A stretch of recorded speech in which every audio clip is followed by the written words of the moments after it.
Peço que os irmãos abram comigo a palavra de Deus em 2 Coríntios, capítulo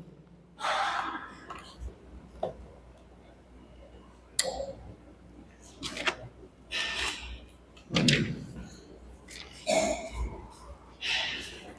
Segunda carta de Paulo aos Coríntios, capítulo 1.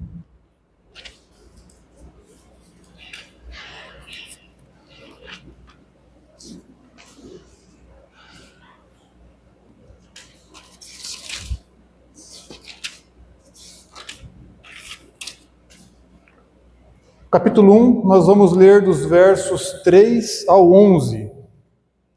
Assim diz a palavra de Deus: Bendito seja o Deus e Pai de nosso Senhor Jesus Cristo, o Pai de misericórdias e Deus de toda consolação. É Ele que nos consola em toda a nossa tribulação, para que, pela consolação que nós mesmos recebemos de Deus, possamos consolar os que estiverem em qualquer espécie de tribulação. Porque assim como transbordam sobre nós os sofrimentos de Cristo, assim também, por meio de Cristo, transborda o nosso consolo. Se somos atribulados, é para o consolo e a salvação de vocês. Se somos consolados, é também para o consolo de vocês. Esse consolo se torna eficaz na medida em que vocês suportam com paciência os mesmos sofrimentos que nós também suportamos. A nossa esperança em relação a vocês é sólida, sabendo que, assim como vocês são participantes dos sofrimentos, assim também serão participantes da consolação. Verso 8. Porque não queremos, irmãos, que vocês fiquem sem saber que tipo de tribulação nos sobreveio na província da Ásia.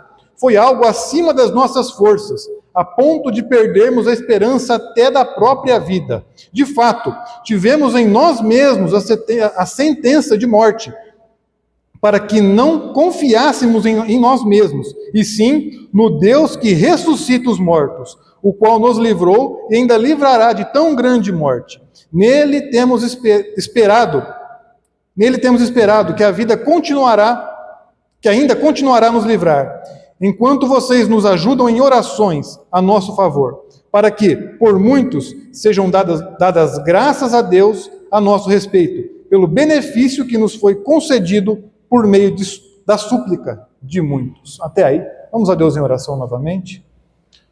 Santo Deus, aqui estamos diante do Senhor. Pai, nós clamamos a Ti pela Sua misericórdia, pela Sua graça, pelo Seu favor, porque eu sei, Pai, que sou vaso de barro e nada tenho a oferecer de mim mesmo, sozinho, aos meus irmãos, mas estou completamente dependente do Senhor. Clamo a Ti, Senhor, para que o Teu Espírito me capacite nas minhas necessidades, na minha incapacidade, ó Deus, e capacite também os meus irmãos a receberem e acolherem a Tua mensagem. Pai, o poder não está nesse aqui que fala, mas sim na Tua palavra que vai ser transmitida. Senhor, que o Teu Espírito haja em nosso meio, tenha liberdade, esteja conosco, Senhor, e nos capacite a transmitir e a compreender a Sua palavra, Deus. Em nome de Jesus que nós oramos. Amém. Amém. Antes de iniciar a exposição do texto, vamos entender o contexto, no qual ele foi escrito pelo apóstolo Paulo, porque o contexto nos ajuda a compreender de forma mais profunda o que Paulo queria transmitir aqui aos irmãos da igreja de Corinto. O local e o período em que esse texto foi escrito, ele foi escrito da Macedônia, por volta ali do final do século, por ano 56 depois de Cristo. Paulo, quando escreve essa carta aos Coríntios, ele estava em uma viagem, passando ali por Acaia e a Macedônia, com o objetivo de coletar uma oferta financeira, em dinheiro, para ajudar os irmãos necessitados, carentes da igreja de Jerusalém. Foi nesse momento, foi durante essa viagem, com essa finalidade, lá na Macedônia, Acaia, que Paulo escreve essa carta aos Coríntios. E aí, qual o contexto da igreja em si, daqueles que iriam receber essa carta, a igreja de Corinto? A igreja de Corinto, ela estava passando por diversos problemas, muitos problemas. O primeiro deles, eles estavam sendo atacados de forma impiedosa por falsos mestres judaizantes, que pregavam um falso evangelho judaizante, tentavam tirar o evangelho de Jesus Cristo, o genuíno, o evangelho da graça, e colocando ali um falso evangelho da lei, judaizantes. Eles estavam sofrendo um ataque feroz deles. E por esses falsos mestres, muitos deles, eles se auto-intitulavam apóstolos e não eram. Chegavam na igreja se apresentando como apóstolos de Jesus Cristo, mas não eram. Eles próprios se auto-intitulavam. Pregavam esse falso evangelho legalista. E para conseguir implantar a heresia que eles queriam implantar, eles tinham que afastar da igreja o evangelho pregado por Paulo. E aí, o que eles fazem? Né? Para conseguir desmoralizar a mensagem de Paulo, eles atacam ao mensageiro, e eles começam a atacar Paulo. Então eles diziam que Paulo, ele era firme à distância, de longe, mas de perto, na igreja, ele era fraco e desprezível. Eles contestavam a autoridade apostólica de Paulo. Eles diziam que Paulo não tinha autoridade na igreja, porque ele não possuía sequer uma carta de recomendação de algum outro líder. Então tentavam colocar em Paulo uma figura que era eles quem carregavam. Paulo era apóstolo de verdade de Jesus Cristo. Eles não. Eles queriam inverter isso, dizer que Paulo é quem não era, porque sequer possuía uma carta de recomendação de algum outro líder. Diziam também, pegavam pesado, falando que Paulo, os poderes que Paulo demonstrava de curar, olha, Paulo já não cura mais como antes, inclusive ele mesmo está enfermo. Paulo não é esse que vocês pensam que ele é. As suas ações, as ações de Paulo são questionáveis. Ele é imprevisível, eles mudam os seus próprios planos de forma constante. Como alguém de Deus, que se diz constante, com sabedoria vinda de Deus, pode mudar os planos de forma tão rápida e de forma tão constante? Paulo é imprevisível, ele não é digno de confiança. E Paulo, ele diz para vocês, olha o nível da ofensa. Paulo diz para vocês que ele é um homem de Deus e que ele está aqui sem interesse financeiro na igreja, que ele não recebe absolutamente nada da igreja, que ele se sustenta pelos seus próprios meios, mas olha lá, ele está lá tentando recolher, juntar uma oferta com a desculpa de que é para os pobres de Jerusalém. Mas na verdade ele está querendo tirar o dinheiro de vocês, esse dinheiro não vai chegar lá, ou no mínimo ele vai tirar a parte dele. Olha o nível da baixaria das acusações, a baixeza com que eles atacavam Paulo, um homem de Deus, um apóstolo enviado pelo próprio Jesus Cristo. Era esse o nível de problema que a igreja passava. Diziam também que Paulo tinha uma atitude reprovável, autoritária com os convertidos, que ele exagerava nas suas experiências religiosas. Olha, Paulo fala aquilo tudo lá, mas ele é exagerado, não é aquilo tudo não, ele é muito falastrão. Esse era o nível da argumentação desses falsos mestres perante a igreja de Corinto. A igreja também, nesse mesmo tempo, passava por problemas de facções e divisões. O pastor Alexandre tem trazido nas exposições dele, eu sou de Paulo, não, eu sou de Apolo, não, eu sou de Cefas, não, eu sou de Cristo. E a igreja dividida, os irmãos se dividindo por coisas banais. O apóstolo Paulo também teve que tratar esse ponto. A igreja passava por um problema interno de imoralidade sexual, com um membro da igreja mantendo relações sexuais com a própria madrasta, a esposa do seu próprio pai. Dentro da igreja, a igreja não tomava atitude nenhuma. Havia também dentro daquela igreja distorção da Santa Ceia. Cada um fazendo como bem entendia, como bem achava ser melhor, sem respeito algum por esse momento, dentro do culto. Passavam também por problemas na liturgia do culto, uso de dons de forma indiscriminada e errada, desordem no culto, um falando, outro levantava no meio e interrompia, um culto desorganizado, bagunçado, a liturgia do culto completamente comprometida.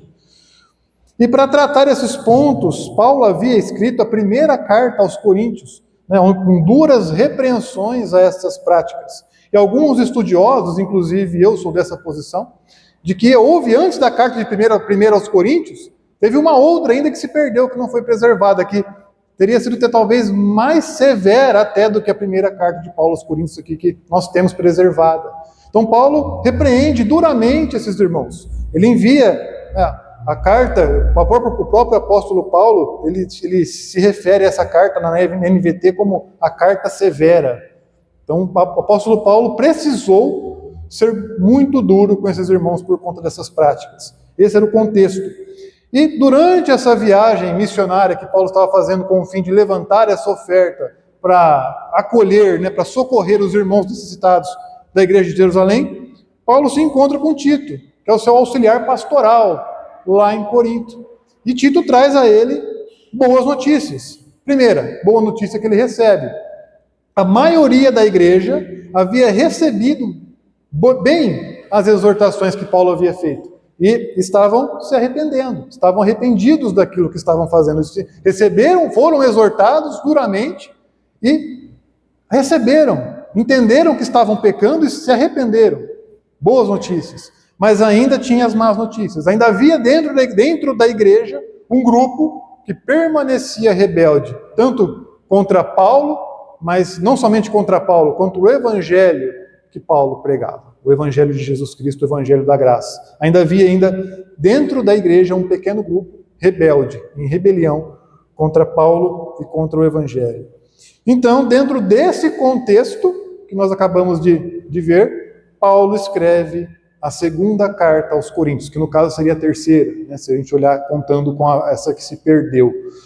Qual o propósito dele, né, de escrever essa carta? Paulo tem a intenção de se reaproximar daqueles irmãos, né, porque ele havia sido duro. O último contato dele, que seria essas cartas anteriores, foram duras, foram de repreensão. E agora Paulo vem trazer, então, uma carta para se reaproximar desses irmãos e reconquistá-los para uma verdadeira lealdade ao Evangelho de Jesus Cristo, o Evangelho genuíno, o Evangelho da graça. E com essa carta, com esse propósito de Paulo, de se reaproximar desses irmãos, de falar com eles e trazer, né, aquele relacionamento que poderia estar até abalado, né, por aquela atitude dura de Paulo, necessária, mas dura, né? Então Paulo agora vem se reaproximar dele. Com isso, com essa carta, Paulo ele escreve a sua carta mais pessoal. Paulo ele escreve a sua carta mais autobiográfica. Ele vai tratar das necessidades dele, dos problemas dele. Ele conta nessa carta as suas lutas mais difíceis. Ele vai narrar nessa carta as suas aflições mais agônicas. Ele vai abrir o coração para esses irmãos. Paulo ele abre o seu coração e ele expõe as suas dores mais profundas. Paulo expõe para aqueles irmãos as suas tensões mais íntimas. Paulo, de fato, abre o seu coração para aqueles irmãos nessa carta. Simon Kistemaker, creio que é assim que se pronuncia, diz num livro do Simon Kistemaker, diz que nenhum outro livro do Novo Testamento retrata uma angústia emocional, física e espiritual com tanta profundidade e com tanta amplitude. A palavra-chave da segunda carta de Paulo aos Coríntios, ela é consolo. Se existe uma palavra-chave na segunda carta de Paulo aos Coríntios, a palavra dela é consolo. James Hastings diz que o consolo é o grande tema de toda a carta. No original, o verbo consolar é usado 18 vezes. E o substantivo consolação é usado mais 11. Então a gente vê que o consolo em si ele está enraizado em toda a carta. O tema central da carta de Paulo é consolo. Entrando agora na exposição do texto, vamos ler novamente os versos 3 e 4, para a gente voltar aqui. Diz assim: Bendito seja o Deus e Pai de nosso Senhor Jesus Cristo, o Pai de misericórdias e Deus de toda a consolação. É Ele que nos consola em toda a nossa tribulação, para que pela nossa consolação, que nós mesmos recebemos de Deus, possamos consolar os que estiverem em qualquer espécie de tribulação. Até aí, versos 3 e 4. Então, Paulo começa aqui no início, está bem no iniciozinho da carta, a gente está no terceiro versículo, né? No início ele se apresenta aqui nos versos 1 e 2, ele começa a abordar o tema aqui no verso 3. Então, já logo no início da carta, Paulo, ele mostra para nós que independente das circunstâncias que nós estivermos inseridos, que nós vimos aqui a circunstância que eles estavam inseridos, tanto Paulo quanto os próprios irmãos que estavam recebendo essa carta, independente delas, Paulo inicia sua carta louvando a Deus. Por mais difícil que fosse a situação, Paulo inicia sua carta louvando a Deus. E ele mostra para nós aqui 3 verdades a respeito de Deus que nós temos que considerar. A primeira, Deus, ele deve ser exaltado por quem ele é, independentemente das circunstâncias. Se estão favoráveis a nós ou se estão contrárias a nós, Deus deve ser exaltado e glorificado pelo que ele é, independente delas. Nós temos que glorificar a Deus.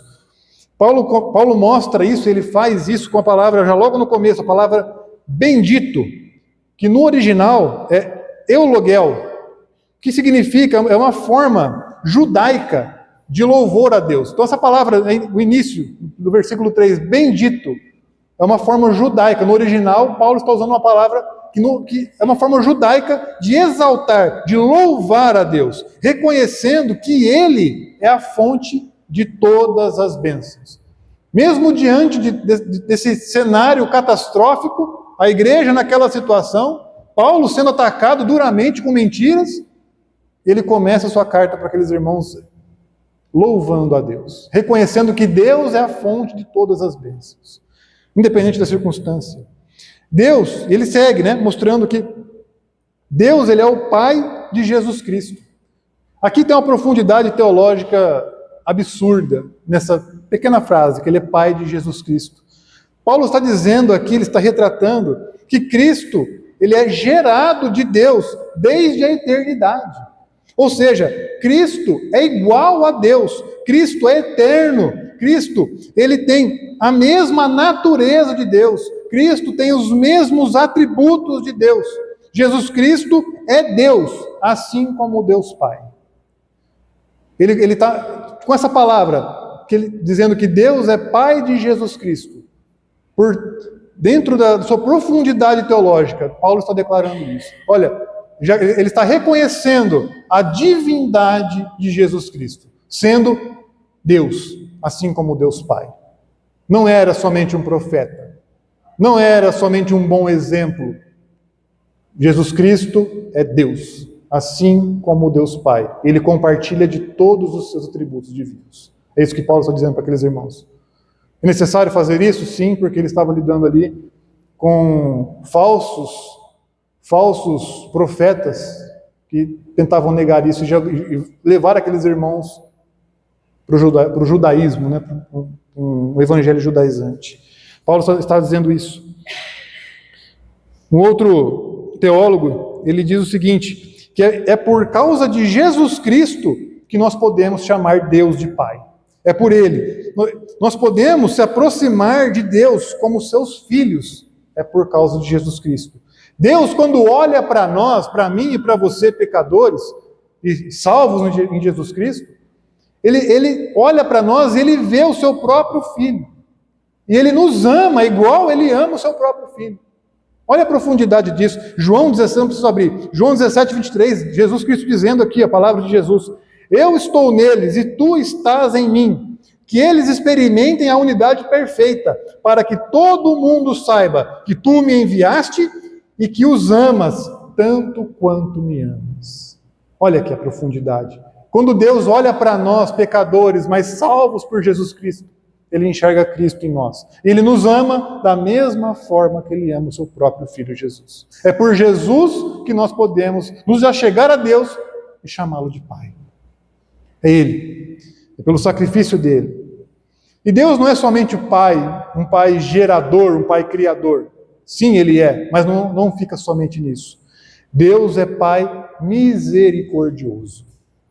A expressão misericordioso, usada por Paulo aqui, não aponta apenas para uma característica de Deus, como às vezes a gente pode usar para... o Daniel é extrovertido, o irmão Pedro é amoroso. São características, mas a profundidade com que Paulo está falando da misericórdia de Deus aqui é muito mais profunda do que apenas uma característica. Ele está expondo aqui que Deus, Ele é a fonte inesgotável de todas as misericórdias das quais nós somos objeto. Deus é a fonte inesgotável de misericórdia. Misericórdia não é apenas uma característica de Deus. Misericórdia é um atributo moral de Deus. E esse atributo moral que leva ele a não dar ao pecador aquilo que ele merece. É o atributo moral da misericórdia de Deus. Irmãos, eu e vocês aqui, todos nós, Nós merecemos, por mérito próprio, a condenação eterna. Nós somos pecadores. Mas por que não somos condenados? Porque Ele nos dá a sua graça merecida, pela sua misericórdia, através do mérito do sacrifício de Jesus Cristo. É isso. A misericórdia, esse atributo moral de Deus, faz com que Ele trate o pecador, não como ele merece. Como muito bem hoje o pastor Betão exemplificou no culto. Né? Ele é justo um morrer no lugar do outro? É isso que Ele fez. Por que Ele fez isso? Pelo seu atributo moral da misericórdia. Ele agiu com misericórdia sobre nós.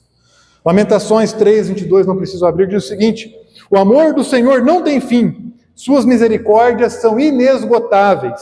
Tiago 5:11, consideramos felizes aqueles que permanecem firmes em meio à aflição. Vocês ouviram falar de Jó, um homem de muita perseverança. Sabem como, no final, o Senhor foi bondoso com ele, pois o Senhor é cheio de compaixão e misericórdia. Olha aí, Deus é misericordioso. Não há, irmãos, não há consolação a não ser em Deus. Deus é a fonte, Ele é o Deus de toda a consolação. Ele segue falando isso. Deus é Deus de toda, não é de algumas ou é de toda. Deus é o Deus de toda a consolação, toda. O que Ele quer dizer aqui?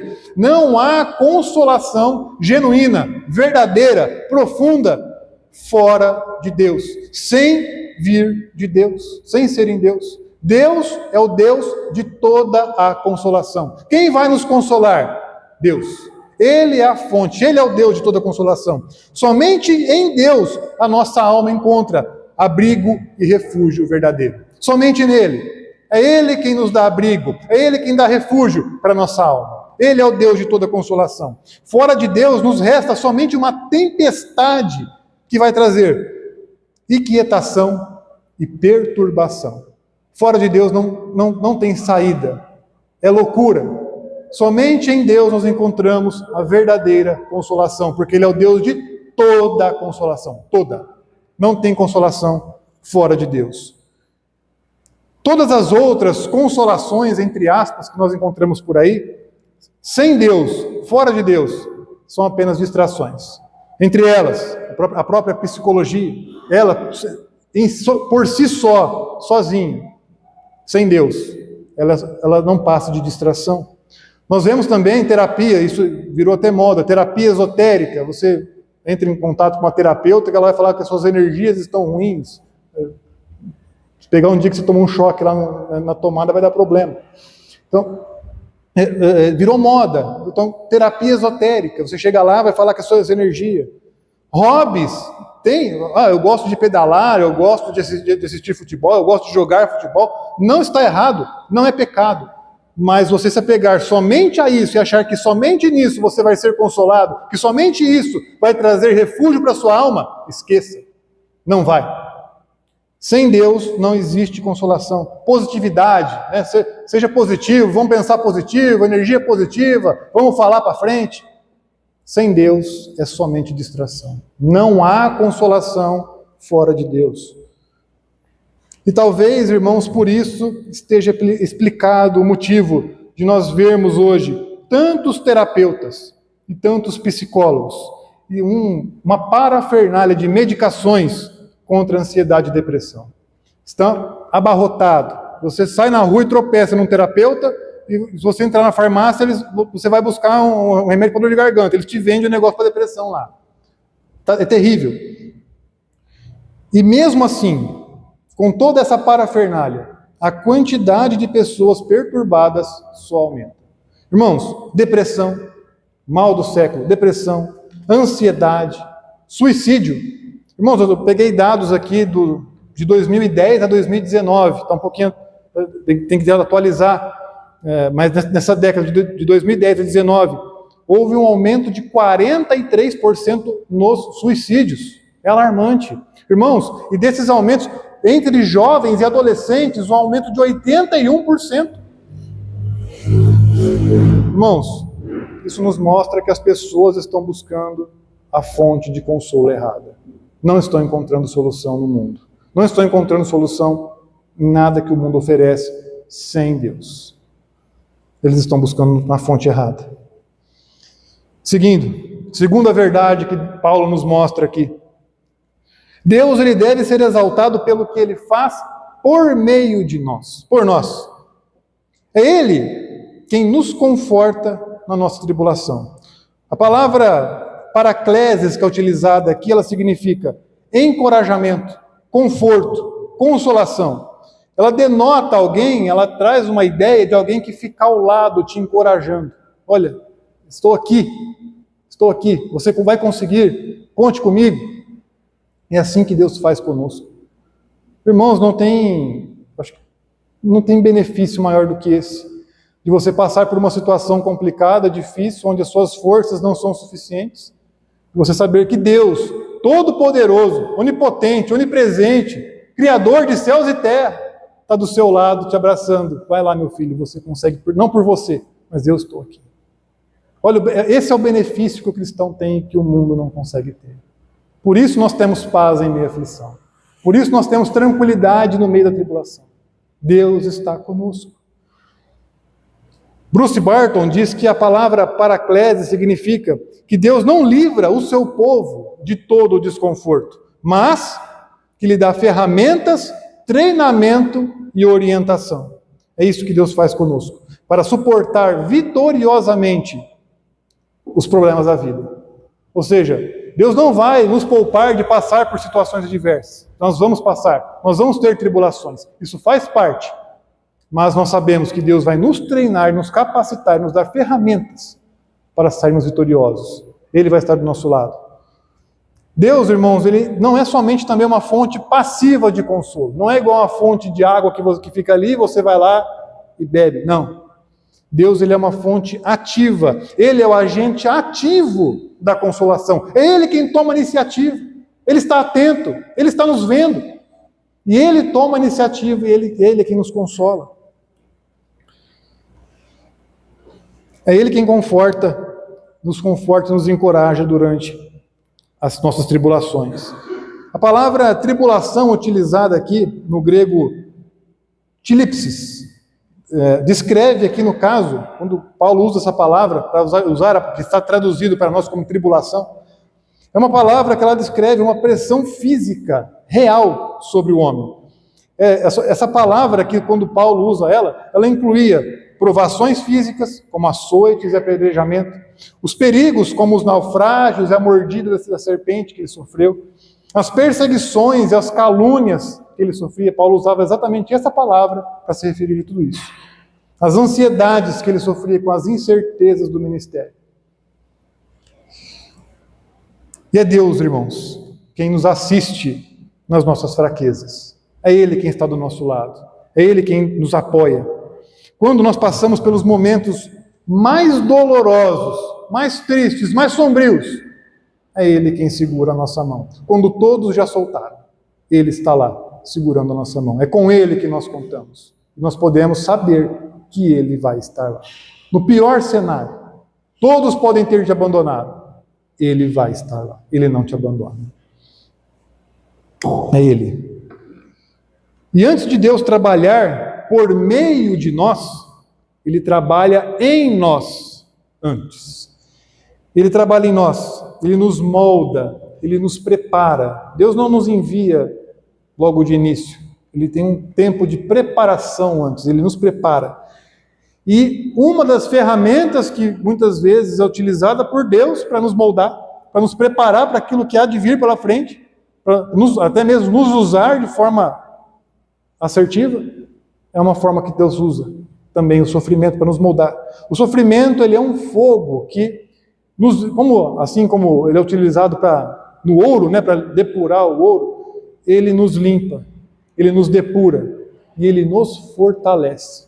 O sofrimento na vida do cristão não destrói o cristão. O cristão sai mais fortalecido do que entrou no sofrimento. Não porque é forte, não porque é capaz, mas porque Deus está com ele.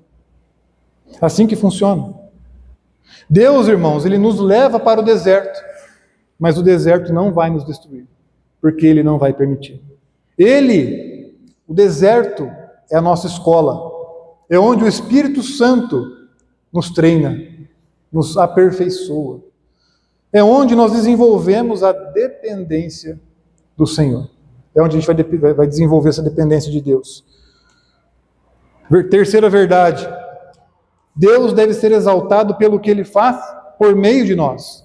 Ou seja, aqui o que Paulo está mostrando, as dificuldades que nós passamos, não é em vão. As dificuldades que Paulo passou, que ele está narrando aqui, não foram por causa de um castigo, por causa de algo que ele fez. Olha, eu pequei e agora estou sofrendo as consequências do meu próprio pecado. Não. Paulo era pecador, com certeza havia pecado, como todos nós pecamos, mas os sofrimentos, os açoites, as perseguições, as prisões, não eram por causa de pecado de Paulo. Não era consequência de pecado de Paulo. Era consequência do seu ministério, da sua fidelidade a Cristo. Então nós vemos que Deus ele não nos poupa do sofrimento, assim como não poupou Paulo. As dificuldades que Paulo passou foram uma preparação para aquilo que Deus usaria ele para fazer. Deus estava preparando Paulo através do sofrimento para fazer a sua obra através de Paulo. É isso que Paulo está dizendo aqui. E o que Paulo faria? Iria ministrar aos necessitados, pregar o evangelho. Um teólogo do século XV diz o seguinte: o apóstolo Paulo viveu não para si mesmo, mas para a igreja. Os favores concedidos por Deus a ele, Paulo, não foram concedidos para benefício próprio, mas para capacitá-lo a ajudar outros. Olha aqui. Paulo enxerga seu próprio sofrimento como oportunidade de capacitação da parte de Deus para que ele exercesse o seu ministério de forma assertiva. Capacitação, treinamento. Olha aqui como que Deus trata com a gente. Irmãos, nós somos consolados por Deus, mas a consolação não pode e não para em nós. Certos nós estamos, que nas nossas tribulações, nos nossos sofrimentos, nós somos consolados por Deus. Ele nos consola. Mas essa consolação não pode parar em nós. Ela não para em nós. Ela passa. Nós somos um canal da consolação de Deus. É isso que Paulo está falando aqui. Nós somos um canal da consolação. Nós somos consolados por Deus para sermos consoladores de outros. É isso que Paulo está dizendo aqui. William MacDonald diz o seguinte: na medida em que nós somos confortados, devemos procurar outras pessoas para passar essa consolação. Então, se nós passamos por tribulações e fomos consolados por Deus, é porque nós precisamos consolar outros também. Nós devemos ser ativos nisso, procurar pessoas para repassar aquilo que recebemos da parte de Deus, repassarmos a outros também. Nós somos uma fonte de transferência, né, onde Deus consola as pessoas. Russell Norman Chaplin diz o seguinte, ele escreve no seu livro: que miserável pregador deve ser aquele cuja toda a prática piedosa tenha sido adquirida pelo estudo e pela erudição, e nunca pela experiência. Se a sua alma não houver passado por toda a dor de parto da regeneração, se o seu coração não tiver sentido o amor de Deus derramado pelo Espírito Santo, não poderá ele nem instruir os ignorantes e nem consolar os aflitos. Olha o nível que ele traz, esse teólogo do passado. A experiência de consolação da parte de Deus. Não, ele não está aqui desprezando o estudo e a erudição, não. Mas somente isso, sem a experiência da dor de parto da salvação, ela é inútil. Seguindo a leitura, versos 5 a 7.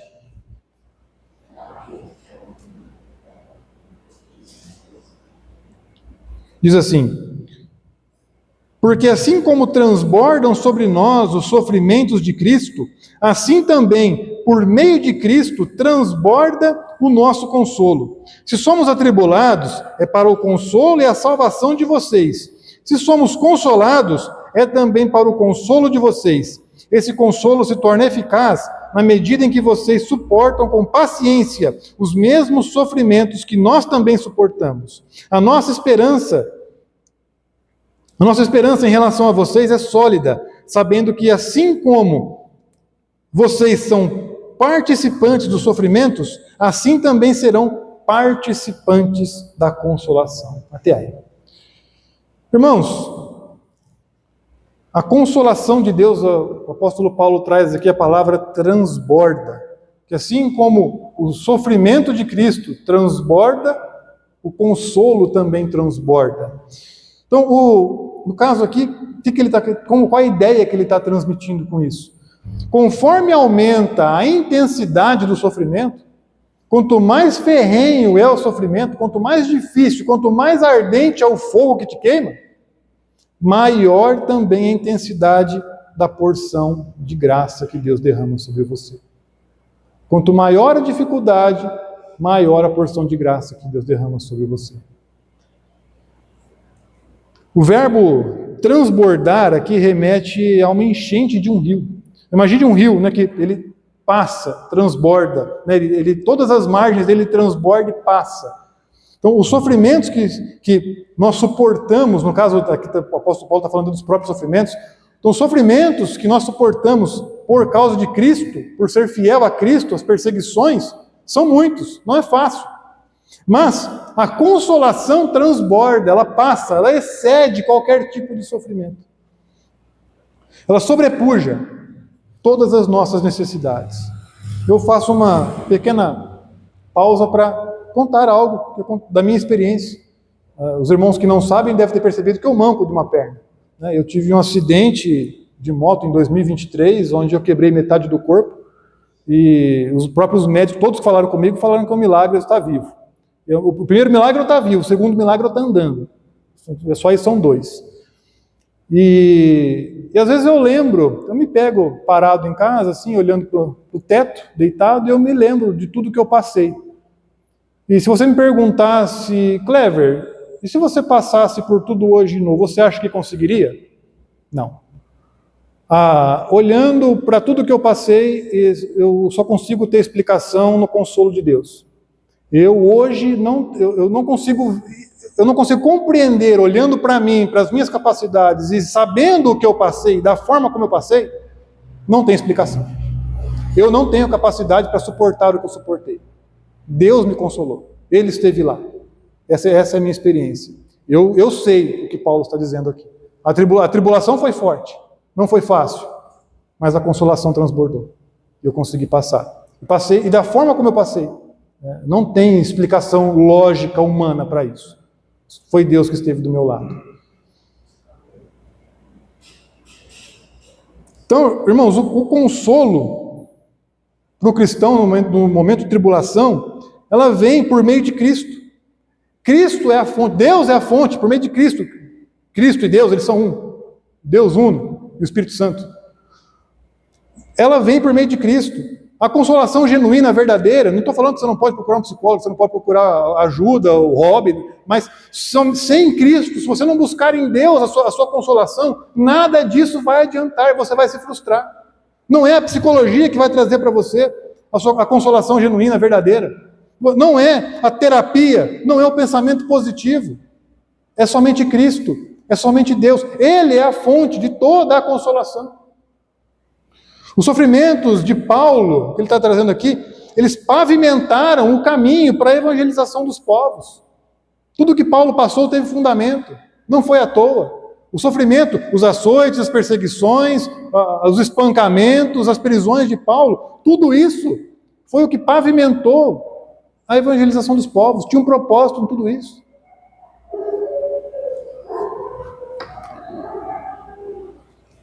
E os anos de perseguição romana, com prisões, torturas e mortes, a ideia do imperador romano era: vou acabar com o cristianismo, vou eliminar esse povo da terra.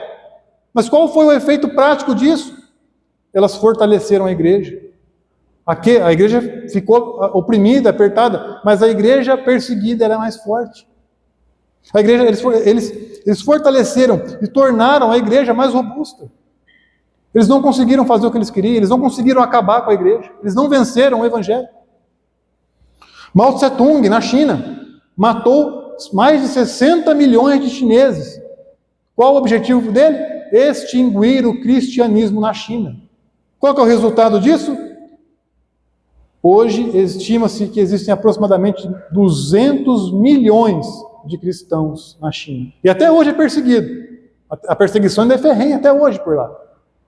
Estima-se, irmãos, 200 milhões de cristãos na China. A perseguição, as mortes, as prisões não foram suficientes. Irmãos, eu te digo mais. Esses 200 milhões de cristãos da China que vivem sob perseguição, a igreja perseguida, a igreja subterrânea, não podem abrir as portas como é aqui, do jeito que nós temos essa liberdade. Irmãos, sem dúvida, são irmãos muito mais fortes e verdadeiros do que os irmãos brasileiros.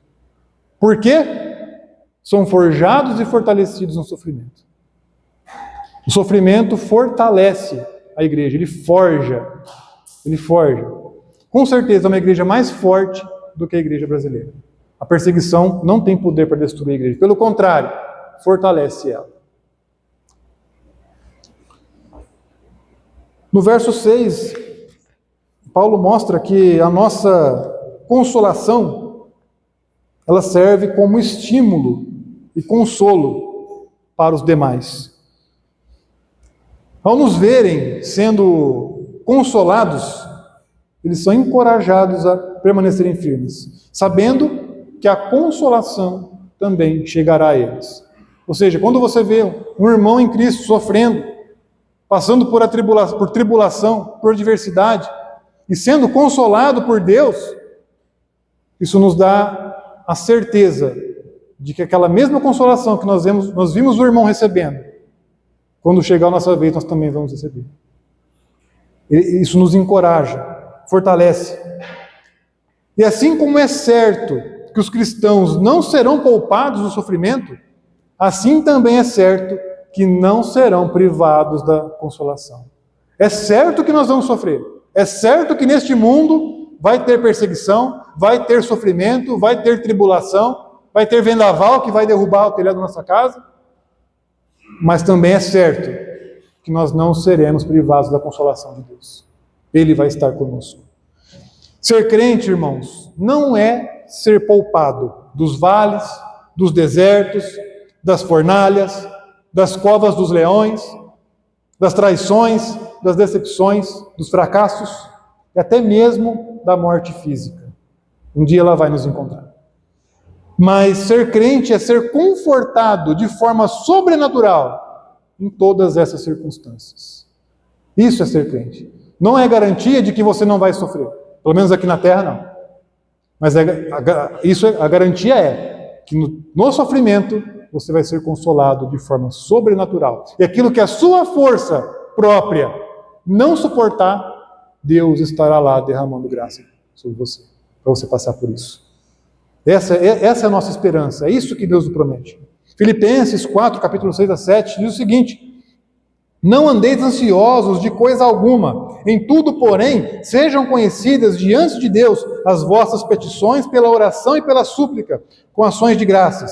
E a paz de Deus, que excede todo o entendimento, guardará o vosso coração e a vossa mente em Cristo Jesus.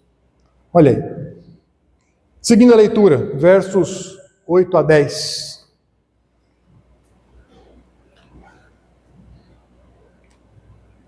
Porque não queremos, irmãos, que vocês fiquem sem saber que tipo de tribulação nos sobreveio na província da Ásia. Foi algo acima das nossas forças, a ponto de perdermos a esperança até da própria vida. De fato, tivemos em nós mesmos a sentença de morte, para que não confiássemos em nós mesmos, e sim no Deus que ressuscita os mortos, o qual nos livrou e ainda livrará de tão grande morte. Nele temos esperado que ainda continuará a nos livrar. Até aí. Irmãos, Paulo não deixa muito claro aqui de qual tribulação ele está se referindo exatamente. Mas nós sabemos da trajetória de Paulo e do que ele sofreu. Irmãos, Paulo foi vítima de um complô dos judeus para o matarem. Isso foi narrado lá em Atos 19, em Atos 21 também. Ele também foi vítima de complô, então foi vítima de complô dos judeus, também foi vítima de complô dos gentios, querendo matar ele também. Em Atos 19 isso é narrado. Teve um motim instigado por Demétrio, Atos 19 também. Luta, né? Luta contra feras selvagens. Nem os animais deixavam Paulo em paz. Luta contra feras selvagens. Isso está lá em 1 Coríntios 15, 32. Prisão pelos romanos. Ele narra isso em 2 Coríntios agora, 7, 10. Então, Paulo aqui, ele passou por tribulações ferrenhas, que talvez nós vamos passar por essa vida e não vamos conhecer tribulação tamanha como ele passou. Não saberemos o que é na pele. Sofrimento tamanho como Paulo passou. Então, nós não sabemos de qual especificamente ele se refere aqui, mas a gente sabe que ele sofreu. E Paulo, ele narra de um desses sofrimentos, ou mais de um, onde ele foi encontrado desesperançoso da própria vida. Aqui, no caso, a desesperança não quer dizer que ele estava apavorado, que ele estava descontrolado. Ele olhando para as circunstâncias em que ele estava inserido, ele falou: não tem como eu sair vivo daqui. Agora chegou a minha vez. Humanamente, não tem jeito de sair daqui. Olhando para a circunstância humana, a morte chegou. Então, Paulo narra um sofrimento onde ele não conseguia ver possibilidade sequer de sair vivo da tribulação que ele estava passando, da circunstância.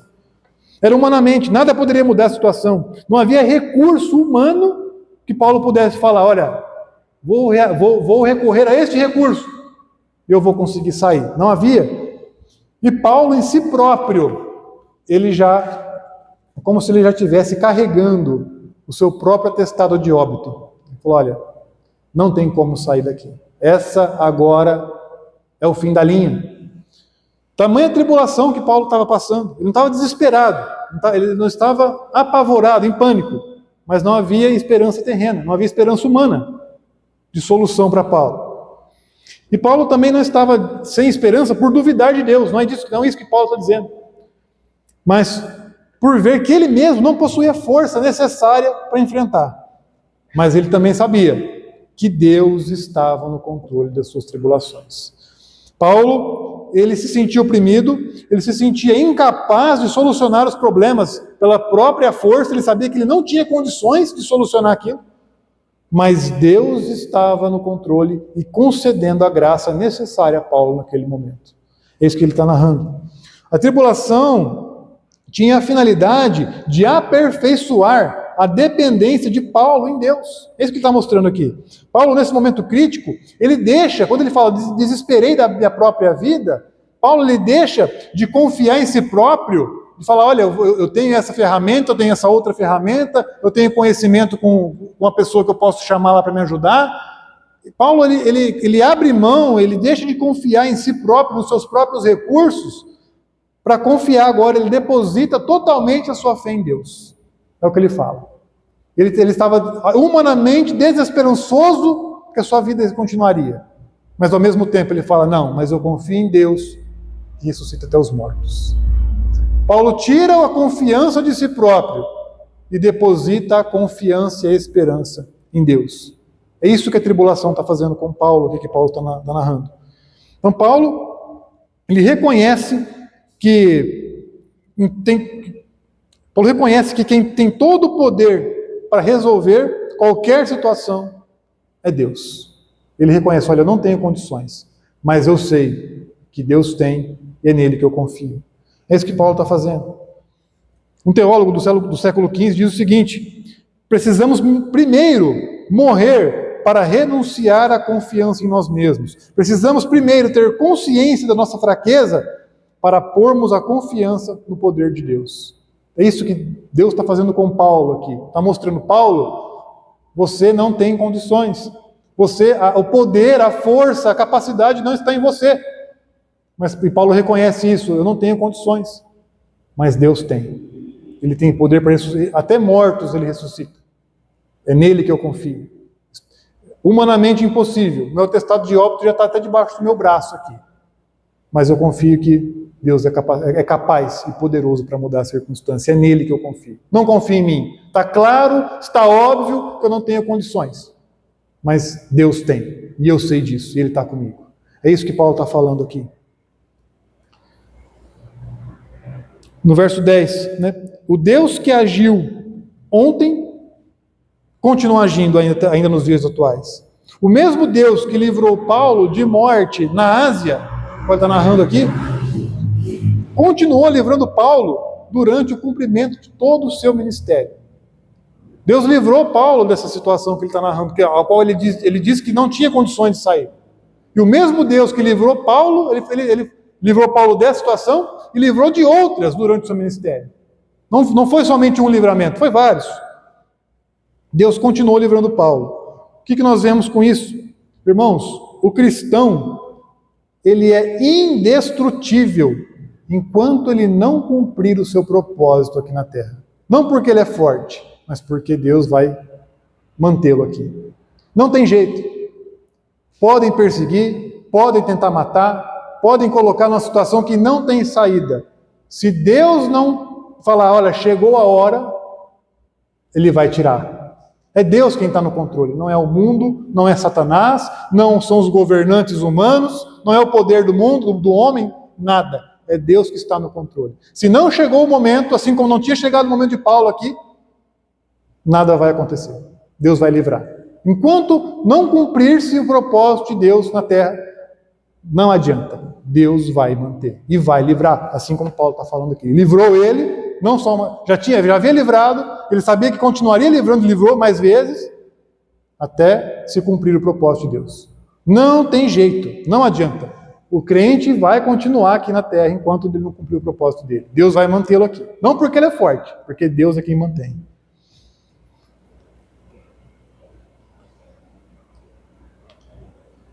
Deus, o Deus que agiu ontem, age hoje e vai continuar agindo no futuro.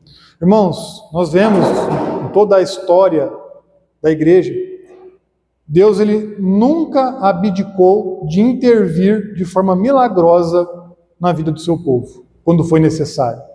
Deus nunca abdicou disso. Quando foi necessário uma intervenção milagrosa, ele interviu. Ele faz isso quando for necessário.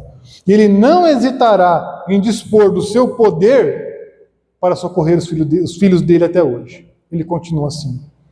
Se for necessário, Deus vai agir. Ele não vai fugir, ele não vai abdicar de colocar o poder dele a nosso favor. E ele vai sim permitir a nossa morte física um dia. Isso vai acontecer. Chegou o dia de Paulo. Chegou o dia em que Deus permitiu que ele partisse, ele foi decapitado pelo Império Romano. Quando de fato cumpriu. E um dia vai chegar também o nosso dia. Ele vai permitir também que a morte física um dia nos alcance, como alcançou Paulo. Porém, somente depois de haver ter cumprido todo o propósito que Deus tinha para você aqui nessa terra. Somente depois disso. Quando cumpriu, Deus tinha esses propósitos que você cumpriu, chegou o dia, Deus vai permitir chegar o dia. Enquanto não acontecer, não vai ser permitido. E ainda quando chegar o dia da morte, não vai ser um dia fúnebre para quem morreu. Não vai ser um dia de tristeza, pelo contrário, vai ser o dia de vitória. O cristão, quando ele morre, vai ser o dia em que ele vai alcançar o maior objetivo da sua vida. Quando eu e você formos alcançados pela morte física, e se Cristo não voltar antes, quando nós formos alcançados pela morte física, vai ser o dia da nossa maior vitória. Não vai ser triste para nós. É triste para quem fica, mas para quem se foi, não é triste. Irmãos, nós vamos adentrar aos céus pelos portões celestiais.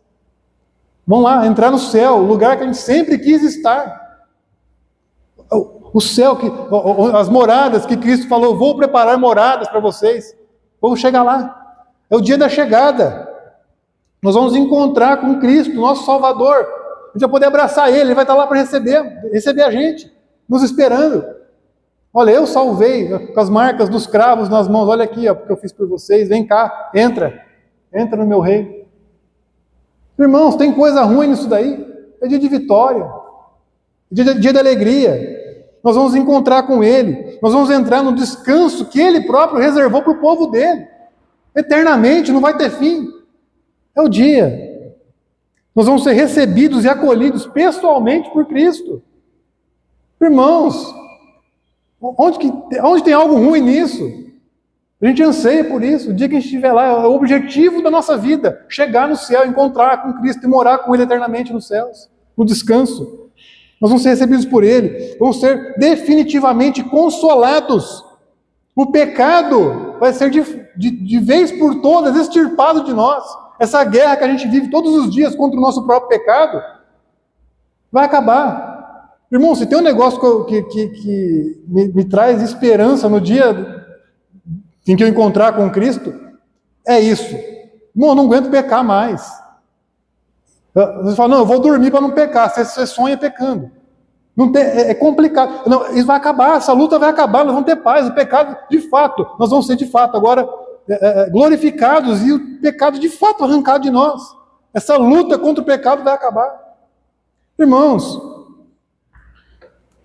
não haverá mais dor, não vai ter choro, não vai ter luto, separação. Irmãos, Apocalipse 21, 3 e 4, falando sobre esse dia aqui, ó. Então ouvi grande voz vinda do trono, dizendo: eis o tabernáculo de Deus com os homens. Deus habitará com eles. Eles serão povos de Deus, e Deus mesmo estará com eles. E lhes enxugará dos olhos toda lágrima, e a morte já não existirá. Já não haverá luto, nem pranto, nem dor, porque as primeiras coisas passaram.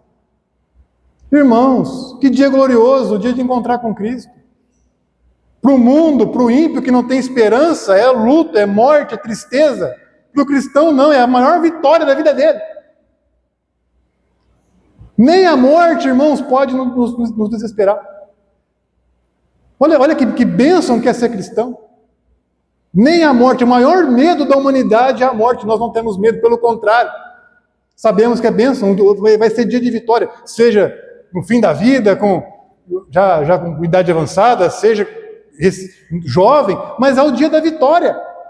Entrar no descanso do Senhor, no céu, ser recebido por Cristo, acolhido por Ele.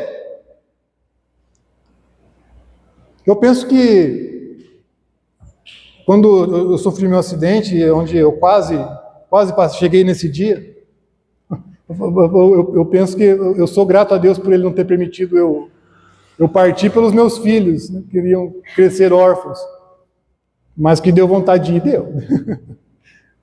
Olha a bênção que é. É vitória. Crente, no dia da morte é vitória para o crente. Ele não perde uma. Não tem jeito. Verso 11 para a gente encerrar. Enquanto vocês nos ajudaram com orações a nosso favor, para que por muitos sejam dadas graças a Deus a nosso respeito, pelo benefício que nos foi concedido por meio das súplicas de muitos. Aqui Paulo falando da intercessão eficaz da igreja. Irmãos, Deus livra o seu povo com mão forte, por meio da oração dos santos. Não é à toa isso que nós fizemos aqui no início do culto. Não é em vão. Não é à toa. Deus livra o seu povo por meio da intercessão e das orações da igreja, dos seus santos. Reiteradas vezes, Paulo pedia orações aos irmãos. Em Romanos 15, 30, Efésios 6, 18, Paulo lhe pede orações da igreja e conta com elas. O apóstolo Paulo. Ele sabe que por meio delas ele vai ser ajudado. Oração dos irmãos da igreja em favor do líder, do irmão. Oração eficaz. E muitos serão encorajados a dar graças a Deus por meio delas. Olha o que Paulo está dizendo aqui. Olha a profundidade, a importância da oração na igreja. É a forma que o próprio Deus escolheu para nos atender. Irmão, é uma ferramenta. Quantos, vou dar um exemplo aqui, quantos não queriam às vezes conseguir uma audiência com Donald Trump, o homem mais poderoso do mundo, para pedir alguma coisa para ele?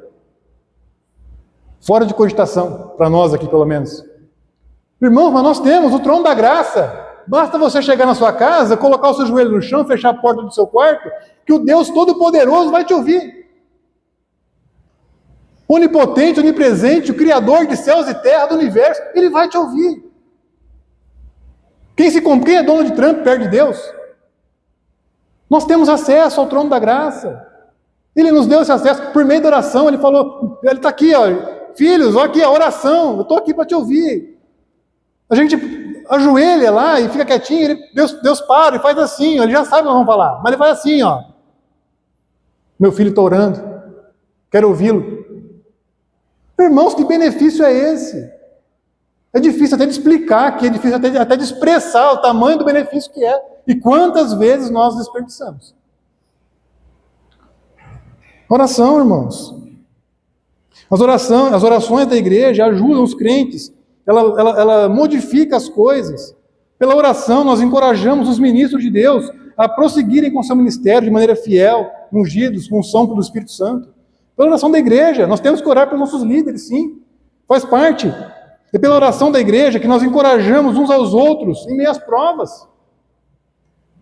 É pela oração que nós alcançamos o favor de Deus em meio à necessidade. É a forma que Ele deixou, Ele deu para nós. A oração é a forma que conecta a fraqueza humana com a onipotência de Deus. É a oração. É ela, é a ferramenta que nós temos. As orações, elas glorificam a Deus. Quando a igreja ora, Deus é glorificado. Nada exalta tanto a Deus como um crente prostrado, ajoelhado diante de Deus, orando a Ele. Em oração. Para a gente concluir. Irmãos, todos nós enfrentamos problemas e aflições. Todos nós. Deus não nos promete que o cristianismo será indolor nessa terra. Não há essa promessa. Se alguém prometeu isso para você, ele está fora da Bíblia. Não há a promessa de cristianismo indolor, não aqui nessa terra. Não promete isso. Quanto maior a sua responsabilidade, inclusive ministerial, maiores serão também as suas tribulações. Olha a vida de Paulo. Eu sou um ungidão. O apóstolo Paulo, se a gente for olhar, é o maior teólogo da história da igreja. Pedrada, complô, naufragou o navio, aí saiu do naufrágio, foi picado por uma serpente venenosa. Paulo, uma vez eu brinquei com os irmãos que Paulo era uma pessoa que, se ele saísse na rua, o cachorro mordia ele. Ele fala das feras. Até os animais, nem animal deixava Paulo em paz. Então, não tem promessa de cristianismo indolor. Nós temos que estar preparados para isso. Não há. Mas, quanto maior a sua responsabilidade, maior as suas tribulações. As aflições, elas vão mostrar para nós que nós somos fracos. Mas Deus vai nos fortalecer. A tribulação, ela nos mostra o quanto nós somos fracos, mas ela também serve para fortalecer a nossa dependência de Deus. Ela nos treina, ela nos fortalece. Quando somos fracos, aí sim somos fortes, porque sabemos que Deus é quem nos fortalece. Deus nunca perdeu e nunca perderá o controle de absolutamente nada, por pior que seja a situação. Por mais que a circunstância nos mostre o contrário. Deus sempre esteve e sempre estará no controle de tudo. Portanto, não há o que temer. Ele está no controle de todas as coisas o tempo todo. Ele estará ao nosso lado para nos fortalecer. Ele nos concederá a graça necessária para suportarmos e passarmos por aquela situação. E nós venceremos, não pela nossa força, mas pela força e o poder de Deus. Essa é a nossa esperança. O mesmo Deus que agiu no passado com Paulo aqui, continua agindo e continuará agindo assim também no futuro. E por fim, a oração é a ferramenta que Deus nos deixou e que é eficaz. Não é em vão. A gente não está falando sozinho. Deus, todo-poderoso, onipresente, onisciente, onipotente, está lá. Deixa eu ouvir o que o meu filho está falando. Ela não é à toa, não é desperdício de tempo. Ela é eficaz. Amém? Vamos encerrar, vamos a Deus em oração. Senhor Deus, quão bom é, Pai, relembrar todas essas coisas que o Senhor nos mostrou aqui. Senhor, nós sabemos que no momento da tribulação, da necessidade, da aflição, quando as nossas forças humanas nos deixam, nós sabemos que o Senhor, o Todo-Poderoso, o Onipotente, está ao nosso lado. Pai, muito obrigado pela sua mensagem. Obrigado, Senhor, por ser quem o Senhor é, pela salvação em nós operada. Que aquilo, Pai, que tenha faltado pela minha própria limitação humana, que o Teu Espírito, através da Tua palavra, possa consolidar no coração dos nossos irmãos. Ó Deus, que nós possamos sair daqui mais cheios e mais fortalecidos, sabendo quem nós somos e quem é o Senhor. Pai, muito obrigado. Amém.